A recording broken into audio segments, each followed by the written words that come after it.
Le statue di Maria e Giuseppe, che cullano Gesù bambino, sono tornate al loro posto e il bambinello riposa placidamente sull'acqua, ora calma di Burano, in attesa di ricevere la mattina dell'Epifania la visita dei Re Magi. L'opera di Francesco Orazio, cinquantenne fruttivendolo artista di Cassavio, è ricostruita e salva.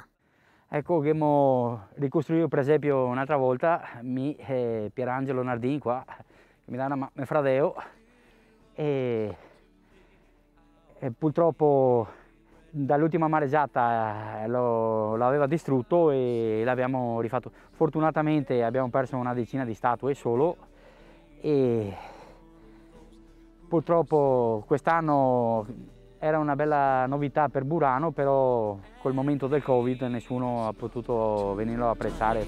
Dopo il maltempo che, abbattutosi sulla laguna nord, aveva spazzato via statue e tavole di legno, molti residenti hanno risposto all'appello e si sono prodigati per ripescare le 60 statuette che componevano l'opera, le cui immagini hanno fatto il giro del mondo. Pescatori, diportisti, semplici residenti, soci della lamiera Voga e Para di Burano hanno risposto alla richiesta di aiuto e l'impresa è riuscita.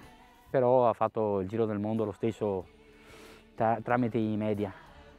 E niente, penso di aver fatto una cosa che tiri un po' su di morale la gente qui di Burano, perché l'isola è stata proprio ferita dal turismo che non è potuto venire.